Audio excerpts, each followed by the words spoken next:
2024 June ತಿಂಗಳಿಂದ B J P ಮತ್ತು J D ಎಸ್ನವರು ಕೆಲ ಕ್ರಿಮಿನಾಲಿಟಿ ಬ್ಯಾಕ್ಗ್ರೌಂಡ್ ಇರುವಂಥ ಸೈಡ್ ಆಕ್ಟರ್ಸ್ಗಳನ್ನ ಸೃಷ್ಟಿ ಮಾಡಿ ಮೂಢ ವಿಚಾರದಲ್ಲಿ ಸಿದ್ದರಾಮಯ್ಯನವ್ರನ್ನ ಮತ್ತು ಸಿದ್ದರಾಮಯ್ಯನವ್ರ ಫ್ಯಾಮಿಲಿ ಮೆಂಬರ್ಸ್ಗಳನ್ನ ಸಿಕ್ಕಿಸ್ಬೇಕು, ಸಿದ್ದರಾಮಯ್ಯನವ್ರನ್ನ ಚೀಫ್ ಮಿನಿಸ್ಟರ್ಶಿಪ್ಪಿಂದ ಕೆಳಗಡೆ ಇಳಿಸ್ಬೇಕು ಅನ್ನುವಂಥ ಹುನ್ನಾರ ಇಟ್ಕೊಂಡು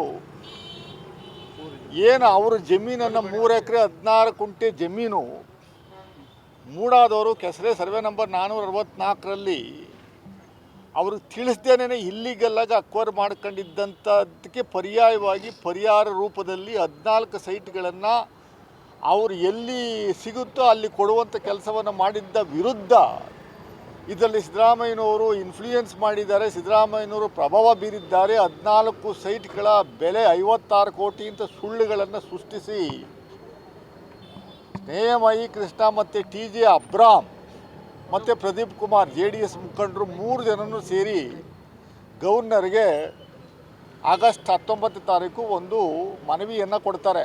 ಪ್ರಾಸಿಕ್ಯೂಷನ್ಗೆ under 17A prevention of corruption act ಅಡಿನಲ್ಲಿ ನಮಗೆ ಸಿದ್ದರಾಮಯ್ಯನವ್ರ ವಿರುದ್ಧ ಕೇಸ್ ಹಾಕುವಂಥದ್ದಕ್ಕೆ ಅನುಮತಿಯನ್ನು ಕೊಡಬೇಕು ಅಂತ ಗವರ್ನರ್ಗೆ ಪತ್ರವನ್ನು 19ನೇ ತಾರೀಕು ಆಗಸ್ಟ್ ತಿಂಗಳಲ್ಲಿ ಕೊಟ್ಟಾಗ ಮಾನ್ಯ ಗವರ್ನರ್ ಅವರು 24ನೇ ತಾರೀಕು ಆಗಸ್ಟ್ ತಿಂಗಳಲ್ಲೇ 4-5 ದಿವಸ ಒಳಗಡೆನೇ ಅವರಿಗೆ ಅನುಮತಿಯನ್ನು ಕೊಡುವಂಥ ಕೆಲಸವನ್ನು ಮಾಡ್ತಾರೆ.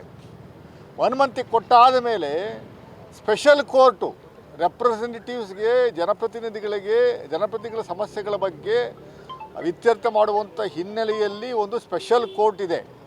ಆ ಸ್ಪೆಷಲ್ ಕೋರ್ಟ್ಗೆ ಇವರು ದಾವೆಯನ್ನು ಹಾಕ್ತಾರೆ. ಸ್ಪೆಷಲ್ ಕೋರ್ಟ್ಗೆ ದಾವೆ ಹಾಕಿದ ಮೇಲೆ ಸ್ನೇಹಮಯಿ ಕೃಷ್ಣ ಅನ್ನುವ ವ್ಯಕ್ತಿಗೆ ಇಡೀ ಎಂಟೈರ್ ಬಿ ಜೆ ಪಿ ಹೈಕಮಾಂಡಿಂದ ಹಿಡಿದು ಅವರ ಹೈಕಮಾಂಡ್ ಏನಿದೆ ಬಿ ಜೆ ಪಿಯವರ ಹೈಕಮಾಂಡ್ ಡೆಲ್ಲಿ ಲೆವೆಲಲ್ಲಿ ಮತ್ತು ಇಲ್ಲಿ ಲೋಕಲಲ್ಲಿ ಆ ವಿಜೇಂದ್ರ ಇರ್ಬೋದು, ಅಶೋಕ್ ಇರ್ಬೋದು, ಕುಮಾರಸ್ವಾಮಿಯವರು ಇರ್ಬೋದು, ನೇರವಾಗಿ ಈ ಸ್ನೇಹಮಯಿ ಕೃಷ್ಣ ಅನ್ನೋನ್ನ ಫೀಲ್ಡ್ಗೆ ಬಿಟ್ಟು ಅವ್ರ ಮೂಲಕ ಆಟ ಆಡಿಸುವಂಥದ್ದು ಒಂದು ಸತತವಾದ ಪ್ರಯತ್ನವನ್ನು ಮಾಡಿದರು. ಸ್ಪೆಷಲ್ ಕೋರ್ಟಲ್ಲಿ ತನಿಖೆ ವಿಚಾರದಲ್ಲಿ ತನಿಖೆ ಆರಂಭಗೊಂಡ ನಂತರವೇ ಇಮ್ಮಿಡಿಯೇಟಾಗಿ ಮತ್ತೆ ಅವರು ಸೆಪ್ಟೆಂಬರ್ ತಿಂಗಳಲ್ಲಿ ಹೈಕೋರ್ಟ್ಗೆ ಹೋಗ್ತಾರೆ.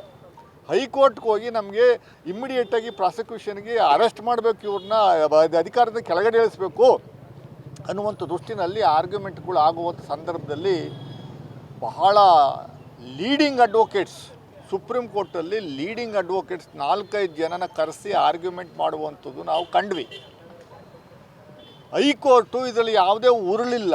ಈಗಾಗಲೇ ಅವರು ಸ್ಪೆಷಲ್ ಕೋರ್ಟ್ ಮುಂದ್ಗಡೆ ಹೋಗಿರೋದ್ರಿಂದ ನಾವು ಸ್ಪೆಷಲ್ ಕೋರ್ಟ್ಗೆ ಡೈರೆಕ್ಷನ್ಸ್ ಕೊಡ್ತೀವಿ. ಆಮೇಲೆ FIRನ ಅವ್ರೇನು ದಾಖಲೆ ಮಾಡುವಂಥದ್ದಕ್ಕೆ ಇವರು ಕೇಳಿದ್ದಾರೆ. FIRನ ರಿಜಿಸ್ಟ್ರ್ ಮಾಡಿ ತನಿಖೆ ಮಾಡುವಂಥದ್ದಕ್ಕೆ ನಾವು ಸೂಚನೆ ಕೊಡ್ತೀವಿ ಅಂತ ಹೈಕೋರ್ಟು ಆ ಕೇಸನ್ನು ವಜಾ ಮಾಡಿ ಸ್ಪೆಷಲ್ ಕೋರ್ಟ್ಗೆ ಡೈರೆಕ್ಷನ್ ಕೊಡುವಂಥ ಕೆಲಸವನ್ನು ಮಾಡಿದ್ರು.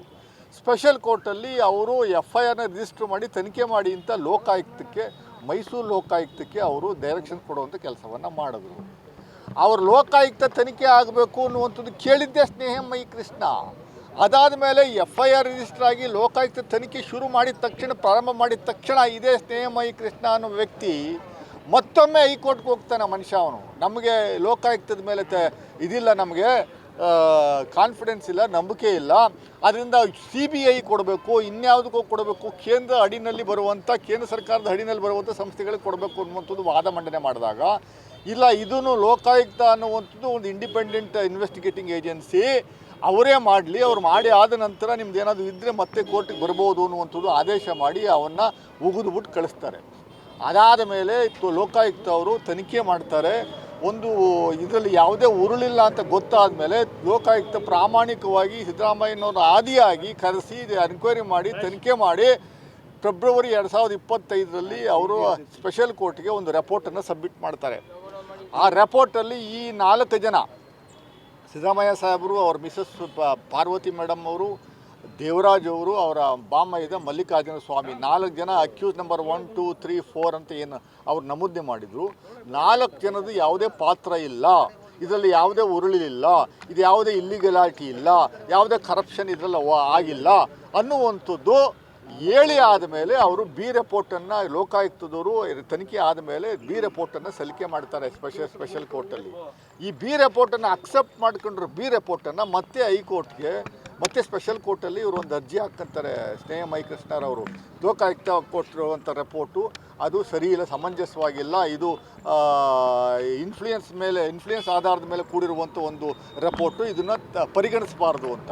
ಅದಾದಮೇಲೆ ಕೋರ್ಟಲ್ಲಿ ಅವ್ರ ಲಾಯರು ನಮ್ಮ ಕಡೆ ಲಾಯರ್ಗೂ ವಾದ ಪ್ರತಿವಾದ ಆಲಿಸಿ ಆದಮೇಲೆ ನಿನ್ನೆ ದಿವಸ 28ನೇ ತಾರೀಕು ಬಹಳ ಸ್ಪಷ್ಟವಾದಂಥ ಒಂದು ಆದೇಶವನ್ನು ಹೈಕೋರ್ಟು ಇಂಟರಿಮ್ ಆದೇಶವನ್ನು ನೀಡಿದ್ದಾರೆ. ಇದು ಪೂರ್ತಿ ಪ್ರಮಾಣದ ಜಡ್ಜ್ಮೆಂಟು ಇನ್ನೂ ಅಪ್ಲೋಡ್ ಆಗಿಲ್ಲ. ಇದರಲ್ಲಿ ಭಾಳ ಸ್ಪಷ್ಟವಾಗಿ ಹೇಳುವಂಥದ್ದು ಏನು ಅಂದರೆ, the B report filed by the investigating officer against accused number 1 Shri Siddaramaiah, accused number 2 Shrimati BM Parvathi, accused number 3 Shri Mallikarjuna Swamy and accused number 4 Shri J. Devaraj is hereby accepted. Lokayukta ಕೊಟ್ಟಿರುವಂಥ ಬಿ ರಿಪೋರ್ಟನ್ನು ನಾವು ಪರಿಪೂರ್ಣವಾಗಿ ಅಕ್ಸೆಪ್ಟ್ ಮಾಡ್ಕೊಂಡಿದ್ದೀವಿ. Needless to mention the further investigation being conducted by the investigating officer against other accused persons shall continue and ಈ shell file the final report on completion of investigation. ಬೇರೆ ಇತರೆ ವಿರುದ್ಧ ಏನು ತನಿಖೆ ನಡೀತಾ ಇದೆ ಅದನ್ನು ಕಂಟಿನ್ಯೂ ಮಾಡಿ, ಅದು ಕಂಟಿನ್ಯೂ ಆದಮೇಲೆ ನೀವು ರಿಪೋರ್ಟನ್ನು ನಮಗೆ ಸಲ್ಲಿಸುವಂಥ ಕೆಲಸವನ್ನು ಮಾಡಬೇಕು ಅಂತ ಆದೇಶ ಮಾಡುತ್ತೆ. ಅದಾದಮೇಲೆ the application filed by the complainant the Snehamayi Krishna to initiate contempt of court proceedings against the investigating officer is hereby rejected. ಇವರು ಏನು ಸಲ್ಲಿಕೆ ಮಾಡಿದರು ಕಂಟೆಂಪ್ಟು, ಯಾವುದಕ್ಕೆ ಕಂಟೆಂಪ್ಟು ಅನ್ನುವಂಥದ್ದು ನನಗೆ ಗೊತ್ತಿಲ್ಲ. ಇದು ಇನ್ಫ್ಲೂಯೆನ್ಸ್ಗೆ ಒಳಗಾಗಿದ್ದಾರೆ ಅಂತ ಲೋಕಾಯುಕ್ತ SP ಮೇಲೆ ಒಂದು ಕಂಪ್ಲೇಂಟನ್ನು ಹಾಕುವಂಥ ಕೆಲಸವನ್ನು ಮಾಡಿದರು, ಅದನ್ನು ರಿಜೆಕ್ಟ್ ಮಾಡಿದ್ದಾರೆ. It is held that the directorate of enforcement are having right to intervene in the case as aggrieved persons for limited extent.